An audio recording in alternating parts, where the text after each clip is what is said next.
Assalamualaikum dear novel readers. Welcome to my channel. Don't copy waste my novel without permission. Novel तुम मेरा जुनून हो, किस्त number 7, अज कलम एन राजपूत.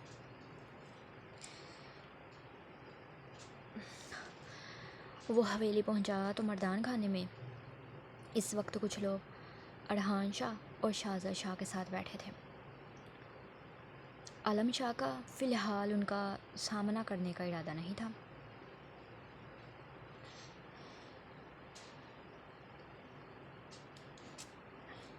इसलिए बाद में अपने बाबा साईं से इस बारे में बात करने का सोचते. वो सीढ़ियाँ चढ़ते ऊपर अपने कमरे की जानिब चल दिया था.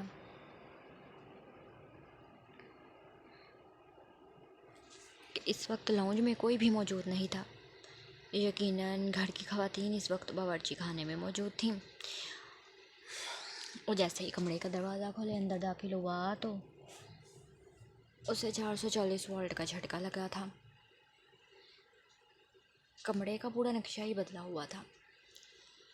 हर तरफ गंदगी ही गंदगी थी और जहाज़ी सा इस बेड पर रेहाम पूरे इस्तेहकाक से फैल कर लेटी सामने एलईडी पर कोई ड्रामा देख रही थी. फर्श पर जगह जगह चिप्स और निमकों के खाली पैकेट मौजूद थे और साइड टेबल पर 2-3 किस्म की कोल्ड ड्रिंक्स, जूस और गिलास थे.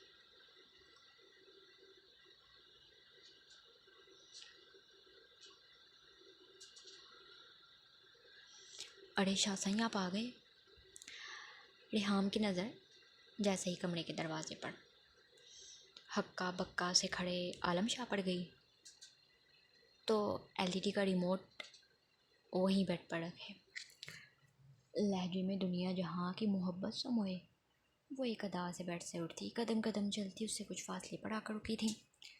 लहजा खालिस्तान बीवियों वाला था.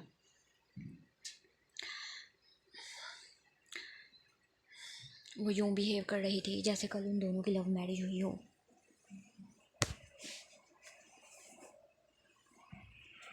और उसकी एक रात बाहर रहने पर वो उसे बेतहाशा मिस कर रही थी. आलम शाह को समझ ना आई कि वो कैसा रिएक्शन दे. वो उसके कमरे को अपनी मलकियत बना चुकी थी. क्या हुआ? झटका लगाना. तुम क्या सोच रहे थे कि मुझसे निकाह करके तुम मुझे इस मामूली से कमरे में बंद कर दोगे और मैं मजलूम बनी तुम्हारा हर जुल्म सहूँगी? नहीं, ऐसा हरगिज़ भी नहीं होने वाला. तुम्हारा पाला रेहाम से पड़ा है और रेहाम जुल्म को बर्दाश्त नहीं करती.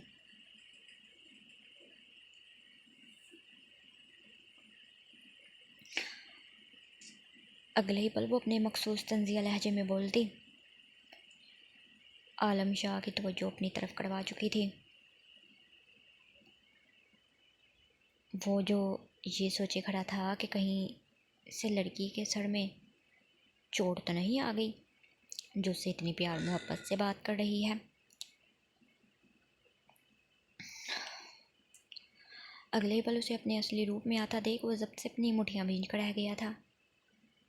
यानी कि वो अपनी तकलीफ़ का बदला लेने के लिए ये सब कर रही थी.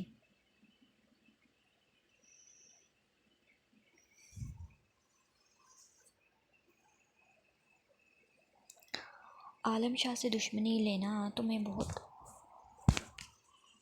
महंगा पड़ेगा. अभी भी वक्त है. संभल जाओ और जहाँ रहने की तुम्हारी औकात थी मैंने तुम्हें वहीं रखा था, इसलिए चुपचाप वहाँ जाकर रहो.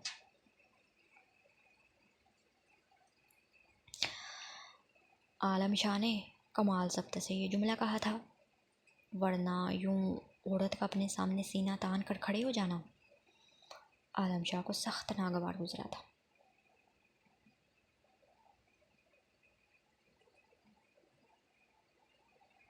उसकी कड़वी बातों को रेहाम ने बड़ी मुश्किल से जब्त किया था. अगर वो शेर था तो रेहाम भी शेरनी थी. अगले ही पल उसी के अंदाज में जवाब उसके मुंह पर दे मारा था. औकात?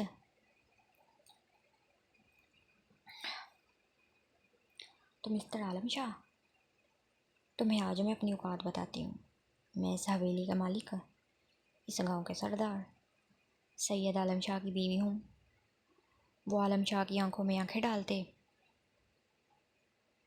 अपनी एक एक लफ्ज़ को चबा चबा कर बोलते उस पर बहुत कुछ वाज़ह कर गई थी।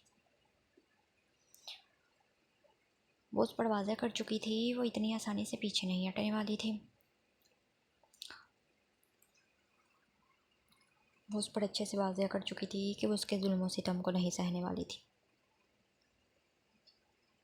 वो उसे अच्छे से ये बावर करवा चुकी थी कि वो इसी कमरे में उसकी बीवी के रूप में रहेगी।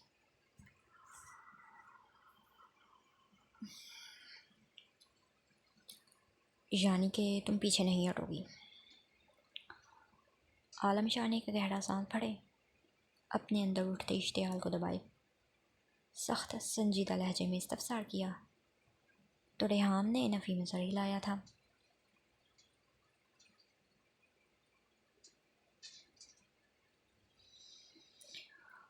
ये सब तो तुम्हें मुझसे ज़बरदस्ती निकाह करने से पहले सोचना चाहिए था। बीवी बनाया है तो बीवियों वाले हक भी दो। मैं यहीं रहूँगी इस कमरे में। वो अपनी ज़िद पूरी करने के चक्कर में हक का नाम लिए सोए हुए शेर के जज्बात को जैसे जगा चुकी थी कि उसकी बात को सुन अगले ही पल आलम शाह ने वापस मुड़ा और क्लिक की आवाज़ से कमरे का दरवाज़ा लॉक कर दिया था। ये सब देखते रेहाम के गले में गिल्टी उभड़ कर मालूम हुई थी। दिल की धड़कनें बेतहाशा तेज़ हुई थी। उसे अब अपने बोले गए जुमले का एहसास हुआ था कि जाने अनजाने में वो क्या कह चुकी थी।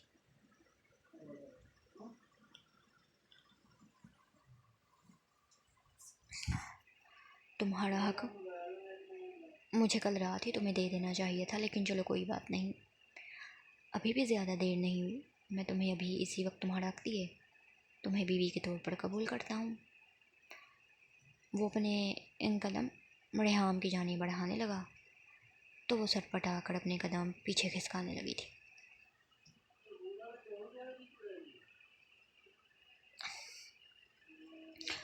अब बात नहीं बन पा रही थी कि वो आलम शाह को कैसे और किन अल्फाज में रोके या उसे ये समझाए कि वो उससे क्या कहना चाह रही थी। वो पीछे को खिसकते बेड के किनारे जा लगी थी, जबकि आलम शाह उसने अपने कदम नहीं रोके थे। उसने रेहाम के कंधे पर अपना हाथ रखे, उसे पीछे बेड पर गिराया और फिर बिना उसे कुछ सोचने समझने का मौका दिए वो अपना भारी भड़का वजूद उस पर डाले उसे काबू कर चुका था।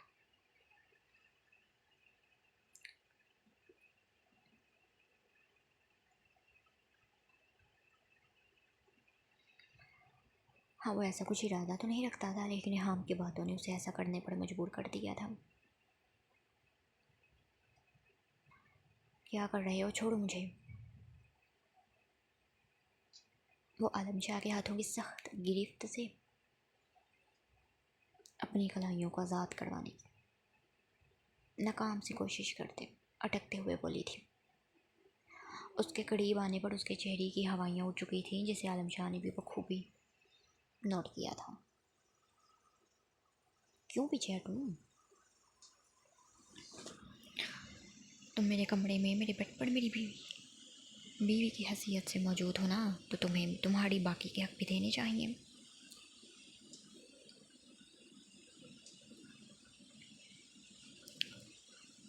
वो उसकी मुज़ाहमत करते हाथों पर अपने हाथ की हद दर्जा गिरफ्त बढ़ाए उसके चेहरे के करीब अपना चेहरा कर गया तो रेहाम ने उसकी बेहद नज़दीकी पर अपनी सांस तक रोक ली थी।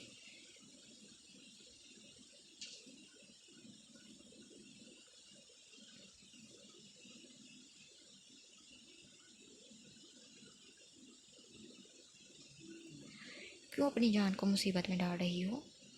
जाओ अभी इसी वक्त मेरी नज़रों के सामने से गायब हो जाओ, वरना मैं वो कर बैठूंगा जो मैं करने का सोच भी नहीं सकता, क्योंकि तुम जैसी लड़की सैयद आलम शाह के लम्स के लायक ही नहीं।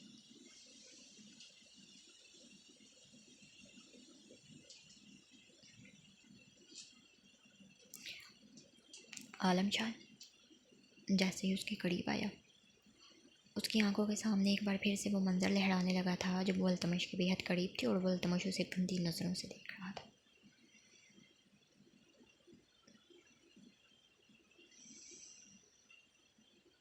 हाँ, उसके आदमी अल्तमश को ढूंढ तो रहे थे और उसके मिल जाने पर उसे अच्छा खासा सबक सिखाने का इरादा लगता था,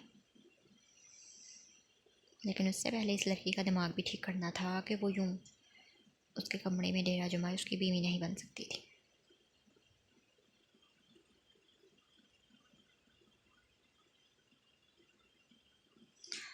आलम शाह का ये कहना कि वो उसके लम्स के नायक नहीं है, रेहाम को अपना आप छोटा महसूस हुआ था।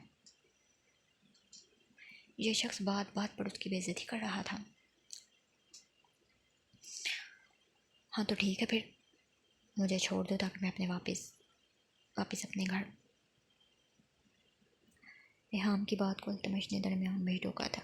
ये तुम्हारी सबसे बड़ी गलत फहमी है कि मैं तुम्हें यहाँ से जाने दूंगा।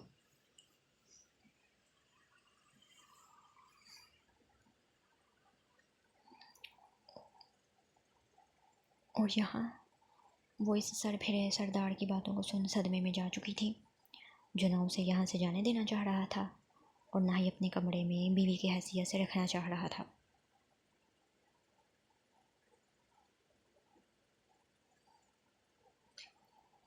खैर, उसके यूं बेहद करीब आकर भी दो रहने पड़े हम समझ चुकी थी कि जो भी था ये शख्स उससे ज़बरदस्ती तो हरगिज़ भी नहीं करने वाला था। इसलिए अगले ही पल अपने लहजे में पूरा एतमादी लाए वो आलम शाह की आंखों में आंखें डाल रही थी।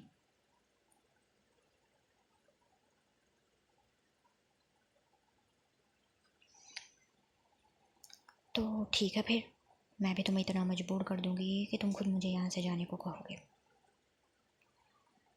वो दिल में न जाने क्या सोचती आलम शाह को ले चैलेंज कर चुकी थी, और आलम शाह जो कि उसके ऊपर से उठते कुछ फासले पर हुआ था, उसके चैलेंजिंग अंदाज पर जब्त से अपनी आंखों को मीच कर खोला था।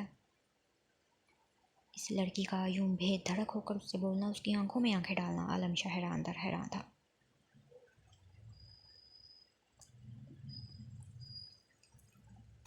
हाँ, ये लड़की कोई आम लड़की नहीं थी, इसकी हर अदा नहीं निराली थी। खैर, आलम शाह भी इसे लगाम डालना अच्छे से जानता था, इसलिए अगले पल उसका चैलेंज एक्सेप्ट कर दिया था।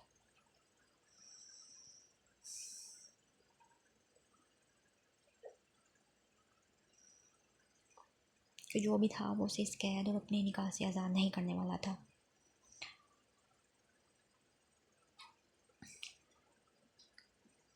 उसी पल कमरे का दरवाज़ा नॉक हुआ और आलम शाह उससे फासला बनाए सोफे पर बड़ा जुमान हो चुका था, जबकि यहाँ वो अपनी उथल पुथल सांसों को संभाले दरवाजे तक आई थी, जहाँ मुलाजमा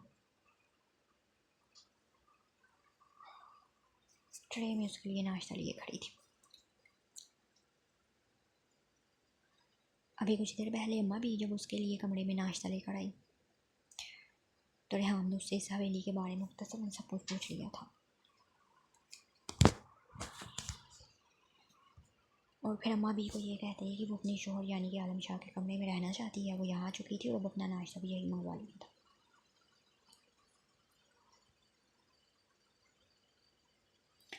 इससे अंदर रख दो और अपने मेरे शोहर यानी कि अपने शाहसाई के लिए भी नाश्ता यहीं ले आओ।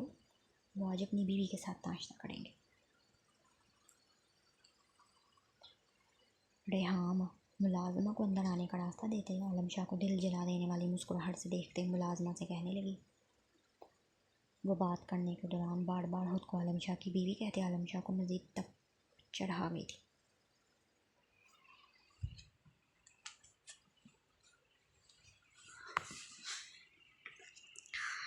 मुलाजमा ने मुअद्दब अंदाज में हाँ में सर हिलाया और फिर वापस कमरे से जा चुकी थी, जबकि रेहाम वो बड़े ही नडर अंदाज में अपने खाने की ट्रे बेड पर रखे बिना आलम शाह पर एक नज़र डाले अपने खाने में मसरूफ़ हो गई थी।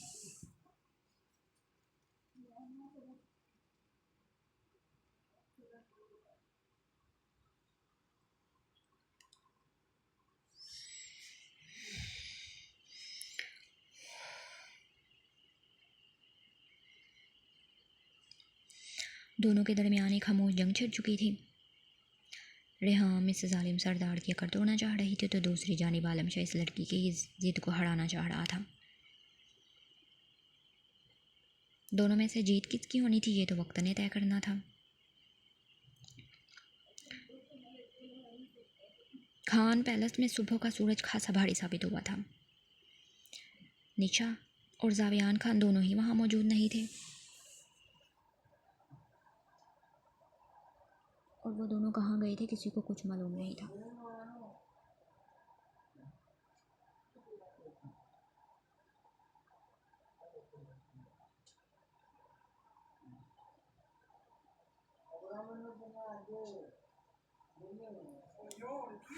डाइनिंग टेबल पर उनकी मौजूदगी को ना महसूस करते परीक्षा ने मुलाजमा को बाड़ी बाड़ी दोनों के कमरों में भेजा कि वो आकर नाश्ता कर लें, लेकिन दोनों के कमरे ही खाली थे।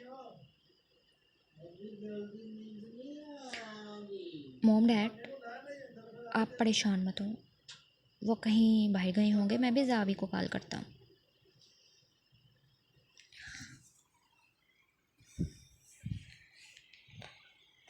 सारिम खान ने अपने मॉम डैड को उन दोनों के लिए परेशान होता देख उन्हें तसल्ली दी। फ़ौरन ही अपना मोबाइल उठाया था ताकि जावियान खान को कॉल करे, लेकिन इस सबसे पहले ही उसे जावियान खान की तरफ से एक वॉइस नोट मौसूल हो चुका था जिसमें उसका कहना था कि वो निशा कुछ दिन के लिए घूमने जा रहे हैं, दोनों साथ हैं और बिल्कुल सही सलामत है, किसी को भी उनके बारे में परेशान होने की कोई ज़रूरत नहीं।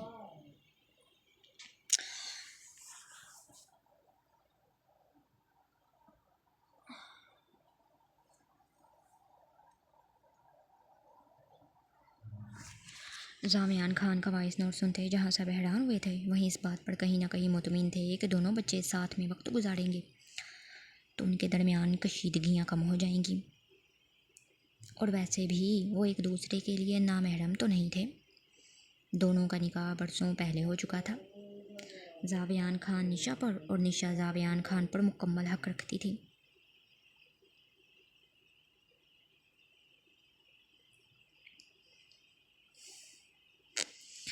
जहाँ सब बड़े जावियान के वॉइस नोट को सुनते मुतमिन हो चुके थे वहीं सारिम खान को दाल में कुछ काला महसूस हुआ था। वो निशा और उसके रिश्ते के बारे में अच्छे से जानता था। वो जानता था वो भी ये सब नहीं चाहती थी और वो जावियान खान को कॉल किए इस बारे में समझाना भी चाहता था कि वो जहाँ भी था जल्द से जल्द निशा को लिए वापस आ जाए। खैर अभी के लिए वो सबको खुदा हाफिज़ किए बिना नाश्ता किए ऑफिस के लिए निकल चुका था, जबकि सब बड़े भी भोजन ले लिए डाइनिंग टेबल पर बैठे अब हल्का फुल्का सा कुछ खाने लगे थे।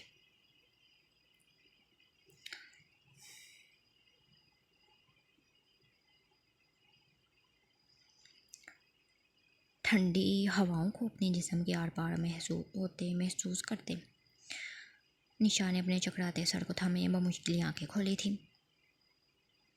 कुछ पल तो वो कुछ समझ ही नहीं पाई थी कि वो रात को बिल्कुल ठीक ठाक सोई थी तो अब उसका सर क्यों भारी हो रहा था। और अगले ही पल जैसे ही उसने अपनी गर्दन यहाँ वहाँ घुमाई ऊपर को उठना चाहा तो अपने इर्द गिर्द का माहौल देखकर उसकी आंखें हैरत से फटने को थीं। वो अपने कमरे में मौजूद ही नहीं थी, लेकिन वो कहाँ थी। निशा हड़बड़ा कर बेड से उठी थी।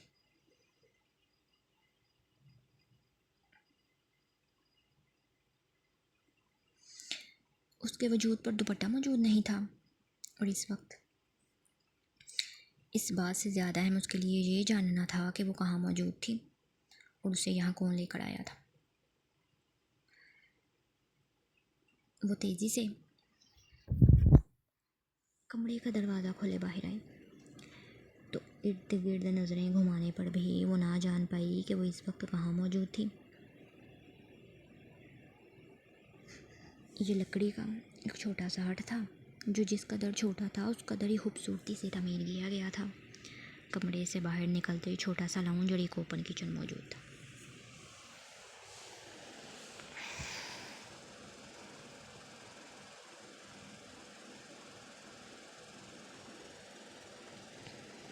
और किचन के बिल्कुल सामने मेन दरवाज़ा था।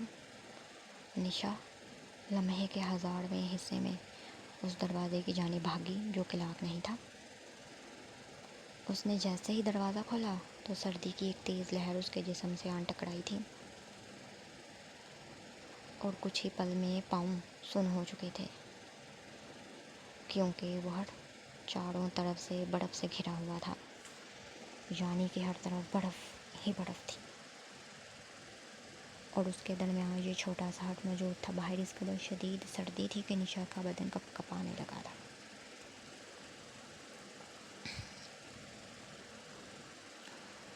क्यों खुद को थका रही हो निशा? तुम मुझसे दूर नहीं जा सकती। तुम्हारा सुकून मेरी बाहों में है।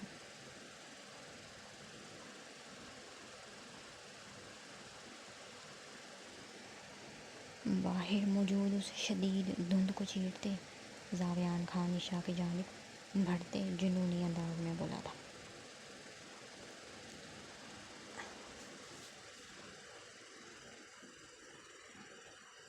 इस कदर शदीद सर्दी में भी वो शर्टलेस था और आंखें यूं लाल अंगारा हो रही थीं जैसे उसका बदन आग में जल रहा हो।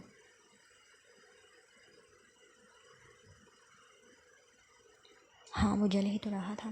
निशा की मोहब्बत, उसके इश्क और उसके जुनून में वो पल पल सुलग रहा था।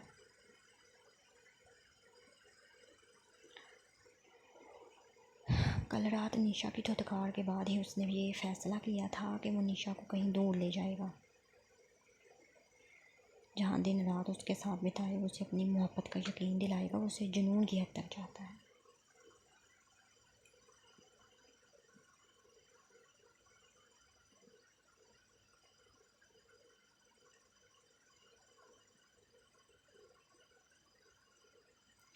जावी निशा के नीले पड़ते लबों ने जंबिश की और फिर वो बिना कुछ सोचे आगे बढ़े।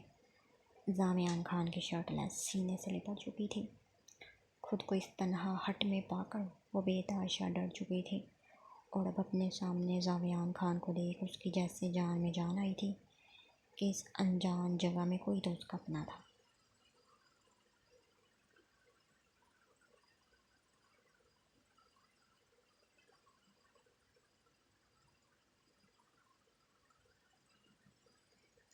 निशा का यूं उसके सीने से लिपट जाना जावेयान खान के अंदर की आग को भड़का गया। अगले ही लम्हे वह एक हाथ से उसकी वेस्ट को थाम अपने दूसरे हाथ को उसके बालों में रखते उसका चेहरा अपनी गर्दन से निकाले सामने पड़ गया था। अपने बालों में खिंचाव महसूस करते निशा के लबों से बेसाख्ता ही कड़ाह निकली थी। मैं तुम्हारे इश्क की आग में जल रहा हूँ निशा, और ऐसा किए तुम इस आग को भड़का गई हो। वो अगले ही पल जुनूनी अंदाज में कहता निशा के लबों पर झुक गया था। उसके इस कदर शिद्दत भरे अंदाज पर निशा उसकी बाहों में फड़फड़ा कर रह गई थी। पहले भी जावेयान खान उसके इतने करीब आता था, लेकिन आज उसके लबों के लम्स में वो तपिश थी जिसे बर्दाश्त करते निशा की जान हलकान हो रही थी।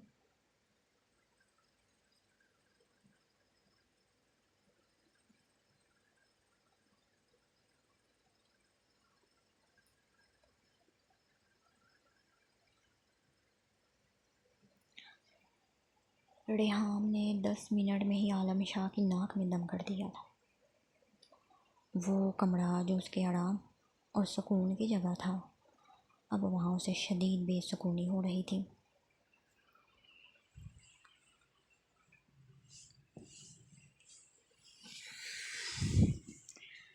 रेहाम नाश्ते के बर्तन वहीं रखे एक बार फिर से बेड पर नींद दराज हुए एलईडी की जानिब मसरूफ़ हो चुकी थी। अपने कमरे में फैली गंदगी को देख वो एक गहरा सांस भरकर रह गया था और फिर एक सख्त घूंडी रेहाम पर डालते वो कमरे से बाहर निकल आया था। रेहाम जो कि दिल ही दिल में डर और घबरा भी रही थी। आलम शाह के यूं कमरे से जाने पर वो एक तशक्कुर भरा सांस लिए बैठकर उनसे टेक लगा चुकी थी।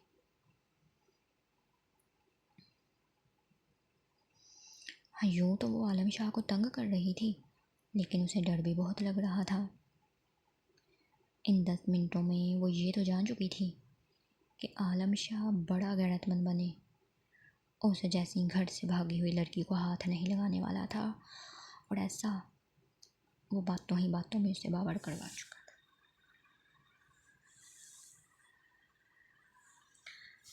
खैर अब रेहान भी इतनी आसानी से उसका पीछा नहीं छोड़ने वाली थी। वो उसे उसके अल्फाजों का अच्छा खासा सबक सिखाने का इरादा रखती थी। आलम शाह सख्त कोफ्त के आलम में अपने कमरे से निकलते नीचे लाउंज में आया, जहाँ नूरान और हरम समेत अर्शी भी मौजूद थी।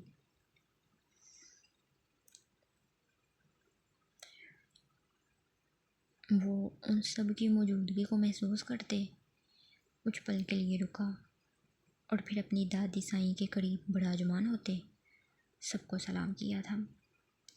हरम ने खफगी से उसकी जानिब देखा, जबकि दादी साईं ने उसके बालों में हाथ फेरते फ़ौरन से वालेकुम अस्सलाम कहा था। वहीं अपने अद्दा साईं को आज पूरे 2 दिन के बाद देखते नूरान के लबों पर भी मुस्कुराहट फैली थी। आलम, ये सब क्या हो रहा है? और तुमको कल रात हवेली क्यों नहीं आए थे? दादी साईं के लहजे में फिक्रमंदी और मोहब्बत बैकुल थी।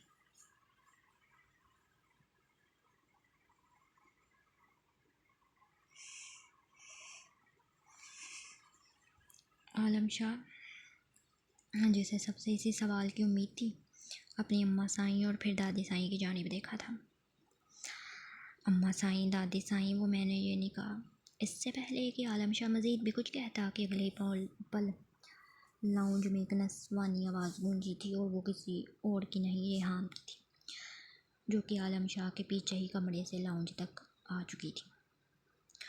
और जो बात उसने उसकी अम्मा साईं और दादी साईं से कही, वो सुन उसकी आंखें हैरत से फटने को थीं। अम्मा साईं, आप आलम से नाराज़ मत हो प्लीज़, वो हम दोनों की मोहब्बत के बारे में आपको बताना चाहते थे। रेहान की आवाज़ को सुन जहाँ अर्शी और हरम पर हैरतों के पहाड़ टूटे थे, वही आलम शाह को 440 वोल्ट का झटका लगा था। ये लड़की इतना बड़ा झूठ कितनी आसानी से बोल चुकी थी। नहीं अम्मा साईं, वो मैं। आलम शाह ने इस लड़की की मक्कारी पर उसे एक सख्त घूरी से नवाजते अपनी अम्मा साईं को मुखातिब किए।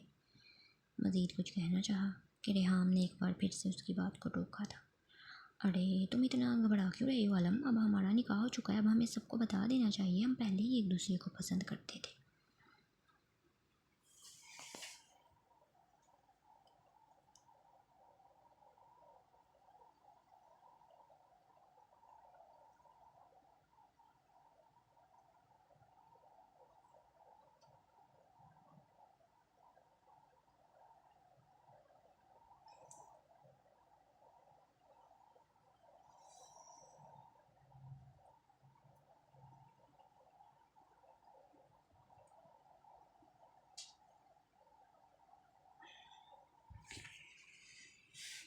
हरम और अर्शी जहाँ हैरान दर हैरान हो रही थी, वहीं नूरान वो अपनी अद्दा साईं की बीवी यानी कि अपनी भाभी को देख खुश हो रही थी। उसकी भाभी वाकई में बहुत हसीन थी। नूरान के दिल ने इस बात की गवाही दी थी। बकवास बंद करो अपनी। आलम शाह मज़ीद खुद पर सख्त न करते गुस्से से धारता।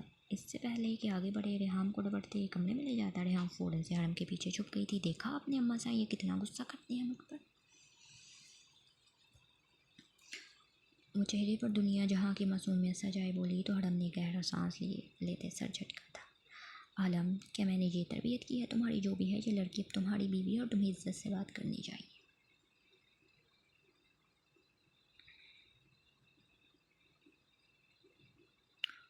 हरम को इस लड़की की बातों पर यकीन तो नहीं आ रहा था, क्योंकि वो आलम शाह को अच्छे से जानती थी। अगर वो किसी लड़की को पसंद करता तो सबसे पहले अपनी अम्मा साईं को बताता। खैर जो भी था, अब उसके सामने खड़ी ये लड़की उसके बेटे की बीवी और इस हवेली की बहू बन चुकी थी, और इसीलिए उसने आलम शाह को ज़रा सख्त लहजे में डपटा था कि वो अपनी बीवी से इस लहजे में बात नहीं कर सकता। अपनी अम्मा साईं की डांट पर आलम शाह के लिस्क रह गया था। वही हरम वो बड़े से मुखातिब हुई थी। तुम्हारा नाम क्या है बेटा? हरम की शफकत बड़े लहजे पर रेहाम कुछ पुरसकून हुई थी कि जो भी था, इस जल्लाद की माँ कितनी अच्छी थी। रेहाम, मेरा नाम रेहाम आलम शाह है अम्मा साईं। रेहाम ने अपना नाम लेते फिर फ़ौरन ही उसके साथ आलम शाह का लगाम लगाते आलम को सर पैर सुलगा दिया था कि वो गुस्से से पैर पटकते गले पर लौंग से मर्दान खाने की तरफ चल दिया था, जबकि दिल ही दिल में इरादा कर लिया था कि वो एक दफ़ा कमरे में तो चलेगा, उसके सारे झूठ और सारी अक्कड़ अच्छे से निकालेगा। अम्मा साईं, मैं भी भाभी से मिल लूँ? हरम अभी मजीद भी कुछ कहती कि नूरान मासूमियत से बोलती अर्जी और हरम समेत रेहाम की तवज्जो भी अपनी जन्नत करवा चुकी थी। रेहाम ने कुछ फासले पर खड़ी 16-17 साल की नाजुक सी लड़की को देखा था जो कि बिल्कुल किसी गुड़िया की तरह लग रही थी।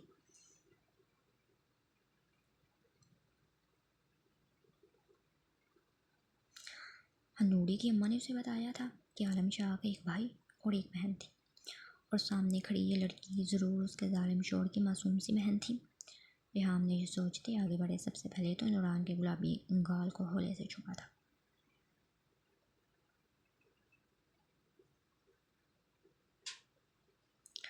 और नूरान वो मुस्कुराते गले पर अपने भाभी के गले से लग गई थी। मेरा नाम नूरान है भाभी साईं, मैं अद्दा साईं की गुड़िया हूँ। नूरान की मासूमियत बड़ी बात को सुनते रेहाम के लबों पर हल्की सी मुस्कुराहट आई थी। और अब से तुम अपनी भाभी साईं की भी गुड़िया हो, रेहाम मोहब्बत से कहते उसे अपने गले से लगा गई थी।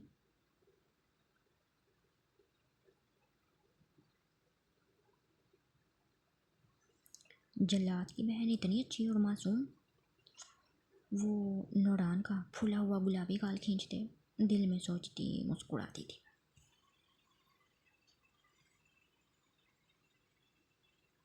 साथ ही दिल में बेसाख्ता ये ख्याल आया कि उसका शोहर कितनी सफाक और जालिम था, बाकी उसकी सास और नंद वो बहुत अच्छी थी।